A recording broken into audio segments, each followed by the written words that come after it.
घमंडी शेर और बंदर की एक अनोखी कहानी। भालू भैया, आपने देखा गब्बर भैया पिछले कई दिनों से हर तरफ चाक धाक कर रहे हैं। वो खाने की तलाश में है, लेकिन इस बार उसकी आंखों में कुछ और ही नजर आ रहा है। सिर्फ भूख नहीं, लालच भी। मुझे तो लगता है उनका लालच दिन प्रतिदिन बढ़ता जा रहा है, जिसका हमें सामना करना होगा, नहीं तो जंगल में तबाही मच जाएगी, क्योंकि वे एक लालच में पड़ चुके हैं। अब हम करें भी तो क्या करें? चीकू, मैं भी महसूस कर रहा हूँ, इस बार वह शिकार नहीं कर रहा, वह दबदबा बनना चाहता है। जंगल की सत्ता उसके मन में बैठ गई है। फिर हमें कुछ सोचना होगा। भैया, डर कर भागने से जंगल नहीं बचेगा, उसे उसकी लालच में ही फंसाना होगा। हमें तो कुछ ना कुछ करना ही होगा, नहीं तो हमारा जंगल इस कदर नीचे पहुंच जाएगा। और बगल में जो जंगल है उसका राजा शेर तो बहुत अच्छे हैं, एक हमारे राजा हैं जिसको लालच और घमंड है। अब हम करें भी तो क्या करें, हमको ही कुछ ना कुछ करना होगा। बंदर और भालू इस कदर बातें करते हैं। अब घमंडी शेर गाय की तरफ बढ़ रहा था। उसका घमंड उसकी तरफ खींचा चला आ रहा था। उसको देखकर महसूस किया जा सकता है कि वह कितना घमंडी है। गाय माता, तुम रोज अपने बच्चों को यहाँ पानी पिलाने आती हो, क्यों ना एक दिन मेरे लिए भी दूध का इंतजाम करो। वैसे भी जंगल का राजा तो मैं हूँ, मुझे ही तो तुम्हें दूध देना चाहिए, क्योंकि जिस जंगल का राजा शेर सिंह हो, उसे सभी जानवरों को उसके कदमों में ही रहना चाहिए। इतना कहकर गब्बर अपने घमंड को और ऊंचा कर रहा था। उसको नहीं पता था उसका घमंड किस कदर नीचे जाएगा। गाय माता बोलती हैं, तुम ये गलत सोच रहे हो गब्बर। जंगल में सबका हिस्सा बराबर है। राजा बनने के लिए दहाड़ नहीं, सेवा चाहिए। दूध किसी डर से नहीं, स्नेह से मिलता है। तुम बहुत ज्ञान दे दिया तुम सब ने। अब तुम सब की अकल ठिकाने पर ही लानी होगी, क्योंकि जिस जंगल में शेर सिंह की हुकूमत हो, वहाँ पे छोटे जानवरों को बोलने का अधिकार नहीं। तुझसे मैंने सिर्फ दूध ही तो मांगा था, और तूने तो अपनी औकात ही दिखा दी। चल, समय दूर नहीं है, तुझे भी तो सबक सिखाना ही होगा। तुम ये गलत सोच रहे हो शेर सिंह। तुमने मेरी औकात मुझे याद दिलाई है। तुम्हें भी इसका फल अवश्य मिलेगा। भगवान तुम्हें देख रहा है। जिस कदर आज तुम मुझे और मेरे बच्चे को गाली दी है, भगवान तुम्हें गाली देगा। तुम अपने आप को शेर समझते हो, इस जंगल का राजा समझते हो। वे तुम्हारा सिर्फ भ्रम है, भ्रम, क्योंकि तुमसे कोई भी जानवर नहीं डरता। हम तुम्हारे आगे घुटने नहीं टेकेंगे, घुटने अब तुम टेकोगे। जो तुम अपने आप को जंगल का राजा समझते हो, तुम्हें नहीं पता हमारे बगल में जो जंगल है उसमें भी शेर राजा है, लेकिन वह अपने सभी साथियों को प्रेम से रखता है। एक तुम हो जो सभी को अपनी ज्योति समझते हो। तुम्हारा गुरूर ही तुम्हें एक दिन ले डूबेगा। तो शेर और गाय इस कदर बातें करते हैं। गाय ने तो बहुत बड़ी बातें कर दी थी, लेकिन शेर तो था नादान, वह कुछ ना समझ सका। अपने घमंड में ही चूर था वो। ये जंगल पूरी तरह से शेर के घमंड से भर चुका था। अब तो कुछ करना ही होता। अगर हमें इस जंगल को गब्बर की लालच से बचाना है, तो उसकी सबसे बड़ी कमजोरी उसकी भूख और उसका स्वार्थ है। यही हमारे लिए सबसे बड़ा हथियार है। हम करें भी तो क्या करें? अब हम कुछ नहीं कर सकते। तुम्हारा मतलब है कि हम उसे उसी के लालच में उलझा दें। पर चीकू, वे बहुत चालाक है, हर जगह उसकी नजर है, मैं जानता हूँ। इसीलिए हमें भी चालाकी से ही खेल खेलना होगा। तुम मुझे बस एक बार ये अफवाह फैलाने में मदद करो कि जंगल के उस पुराने आम के पेड़ के नीचे कोई जादुई फल है जो खाने वाले को अमर बना देता है। वाह चीकू, अब असली खेल शुरू होगा। इस बार घमंडी शेर छोटी मुर्गी की तरफ बढ़ रहा था। मुर्गी अपने बच्चों को लेकर नदी किनारे बैठी थी। उसके बच्चे बहुत छोटे थे। पानी पिलाने के लिए वे वहाँ पर आए थे। तुझे नहीं पता मैं इस जंगल का राजा हूँ और तुम छोटे पक्षी इस मेरे जंगल में क्या कर रहे हो? अभी तुम यहाँ से चले जाओ। महाराज मैं तो बस अपने बच्चों को लेने आई हूँ। मेरे बच्चे पानी पीने के लिए आए थे। कृपया मुझे माफ करें। मैं बच्चों को पानी पिलाने के बाद यहाँ से वापस चली जाऊंगी। अगर मुझसे कोई भूल हुई हो तो बताओ। मुर्गी, मैं तुमसे कुछ नहीं छीनूंगा अगर तुम मुझे एक छोटी सी बात बता दो। क्या तुमने जंगल में किसी फल की बात सुनी है? और मुझे बता दो वे जादुई फल कौन सा है? जी सुना तो है। चीकू बंदर और हिरन भाई के चुपके से बातें कर रहे थे। कोई आम का पेड़ है मगर मैं कुछ नहीं जानती पूरी तरह से।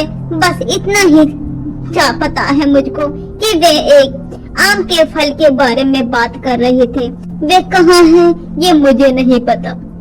तो उसकी चिंता बिल्कुल भी ना कर, उसको तो मैं अब ढूंढ निकालूंगा। तू अब यहाँ से जा, नहीं तो अपनी जान से भी जाएगी। शेर इस कदर मुर्गी से बातें करता। अगर ये फल सच में जादुई है तो मैं जंगल का राजा नहीं भगवान बन जाऊंगा। भगवान, कोई भी मेरा मुकाबला नहीं कर सकेगा। अब चीकू बंदर की चालाकी अब मेरी ताकत बन जाएगी और अब मुझे कोई भी भगवान बनने से नहीं रोक सकता। ये रहा वे पेड़, मुझे वे फल आखिरकार मिल ही गया। अब मैं बहुत ताकतवर बन चुका हूँ। अब मैं तो पूरे जंगल का राजा के साथ साथ भगवान भी बन चुका हूँ क्योंकि ये फल मुझे मिल चुका है। अच्छा, अब आएगा ऊंट पहाड़ के नीचे। ये तो इसको फल का लालच देकर मैंने बहुत अच्छा काम किया है। गाय माता, मुझे डर है। चीकू जो कर रहा है वह सही तो है मगर कहीं गब्बर का पागलपन हमारी पूरे जंगल को तबाही की ओर न ले जाए। मुझे तो बहुत चिंता हो रही है। अब हम करें भी तो क्या करें? चीकू बहुत छोटा है। भालू भाई, गब्बर की लालच अब सामान्य भूख नहीं रही, वो सत्ता का तमाशा बन चुकी है। पर क्या तुम्हें नहीं लगता ये वही समय है जब कोई साहसी कदम उठाना जरूरी समझता है? अब तो हमें ही कुछ करना होगा। हमें भी चीकू की सहायता करनी होगी क्योंकि अकेला चीकू करेगा भी क्या करेगा। चीकू अकेला नहीं लड़ सकता। अब समय आ गया है, हमें निडर होकर सच्चाई का सामना करना होगा, नहीं तो वह अकेला रह जाएगा। नहीं भालू भाई, ये तुम क्या कह रहे हो? हम सभी उसकी सहायता करेंगे क्योंकि ये जंगल हम सबका है, तो हम सबको भी चीकू की सहायता करनी होगी। अब मैं कोई साधारण इंसान नहीं रहा। अब मैं एक जादुई फल के कारण एक चमत्कारी राजा बन गया हूँ जिसके कारण मेरा खून दौड़ रहा है। अब मैं किसी को नहीं छोड़ूंगा, सब मेरे आगे ढेर हो जाएंगे क्योंकि मेरा वो जादुई फल इस कदर मेरे खून में दौड़ रहा है जिसके आगे सभी जानवर नीचे हो जाएंगे। वे जादुई फल ने मुझे बहुत ताकत दी है। शेर इस कदर अपने आप से ही बातें कर रहा था, उसे नहीं पता ये तो सिर्फ एक जाल बिछाया था चीकू बंदर ने। अब वक्त आ गया है शेर की सच्चाई को सबके सामने लाने का, क्योंकि मैं नहीं चाहता वे अब हमें डरा कर रखे।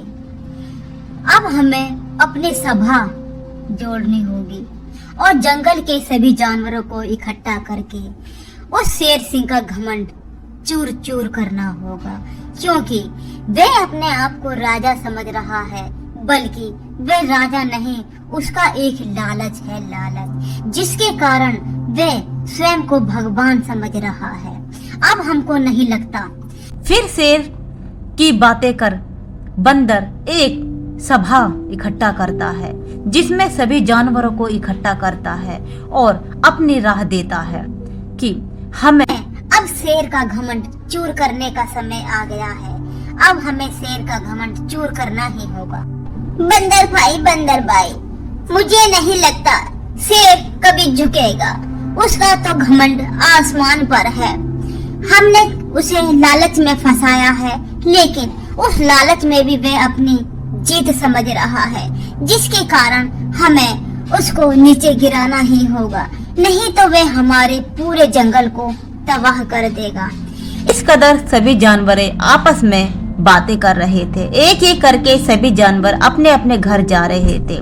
बंदर आता है और बोलता है, जी गाँव माता, आप सही बोल रही हो।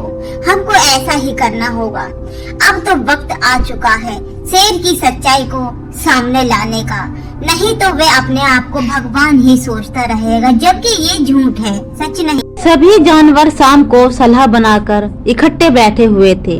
तभी जंगल का राजा शेर सिंह आता है और आकर जानवरों से बोलता है, तुम इस कदर शांत क्यों बैठे हो? तुम्हें नहीं पता मैं जंगल का राजा नहीं, भगवान हूँ। भगवान उस फल के कारण मुझ में दुगनी ताकत आ चुकी है और मैं जंगल का भगवान बन चुका हूँ। अब तुम सब मेरे कदमों में होंगे और मेरी पूजा करेंगे। मैं भगवान हूँ। तुम क्या अपने आप को भगवान समझते हो? ये तो सिर्फ हमारी साजिश थी, साजिश, जिसके कारण तुम एक लालच में फंसे हो। तुम एक लालची हो, लालची, जिसे जंगल का राजा नहीं होना चाहिए। जंगल का राजा तुम नहीं, अब से कोई और होगा। अब हमें चीकू को इस जंगल का राजा बना देना ही चाहिए, क्योंकि चीकू के कारण ही हमारे जंगल आज सुरक्षित है और आज हम सुरक्षित हैं। क्यों ना हम चीकू को इस जंगल का राजा घोषित कर दें। सभी जानवर इस बात को लेकर खुश हो जाते हैं और बोलते हैं यही सही रहेगा। ये क्या हुआ मेरे साथ? मैं कैसे धोखा खा सकता हूँ? एक छोटे से जानवर ने तो मुझे पागल ही बना दिया। अब मैं क्या करूँ? कुछ समझ नहीं आ रहा। अब तो मैं हार गया और राजा भी अब तो चीकू बन रहा है। ये तो बहुत बड़ी गलती मुझसे हो गई। मैं कैसे इन छोटे जानवरों के मुंह लग गया और मैं फंस गया। अब मैं क्या करूं? कुछ समझ नहीं आ रहा। इधर से बंदर आता हुआ बंदर बोलता है, महाराज, आप इस कदर क्यों बैठे हैं? मुझे तो लगता है तुम्हें सच्चाई का पता चल चुका है और तुम अपने आप को महाराज समझते थे ना। महाराज, आज से तुम इस जंगल के सिर्फ एक छोटे से जानवर हो, जो सभी जानवरों की तरह रहोगे। आज से तुम भगवान नहीं, सिर्फ एक छोटे जानवर हो। एक छोटे से बंदर ने एक बड़े शेर को सबक सिखाया था, जिसके कारण शेर सभी से माफी मांग लेता है। फिर सभी जानवर एक सभा बुलाते हैं और उस सभा में चीकू को जंगल का राजा बना दिया जाता है और शेर भी अब तो शांत बैठा था। अब तो सभी जंगल के जानवर खुश थे और खुशी से झूम रहे थे। बंदर भी अपनी मंद मुस्कान के कारण बहुत खुश था। उसकी अकल के कारण ही आज शेर का गुरूर टूटा था। और ये थी दोस्तों एक प्रेरणादायक हिंदी कहानी, जिसमें छोटे से जानवर ने शेर का गुरूर तोड़ दिया था। तो दोस्तों, इस कहानी से हमें ये शिक्षा मिलती है कि हमें कभी भी अपने आप पर गुरूर नहीं करना चाहिए, कभी हमें लालच नहीं करना चाहिए। लालच ही हमें एक ना एक दिन डुबो देता है, जिस कारण चीकू ने शेर का गुरूर डुबो दिया और उसको राजा से रंक बना दिया। ये इस कहानी से यही शिक्षा मिलती है, हमें अपने आस पर आत्मविश्वास बनाकर रहना चाहिए, नहीं तो हम भी एक दिन शेर की तरह सिर्फ राजा नहीं रंक बन जाएंगे। तो दोस्तों, आपको हमारी कहानी कैसी लगी? अगर आपको हमारी कहानी अच्छी लगी हो तो हमारे चैनल को लाइक, शेयर एंड सब्सक्राइब जरूर करें और कमेंट में एक बार जरूर बताएं कि आपको हमारी वीडियो कैसी लगी। आपका धन्यवाद दोस्तों।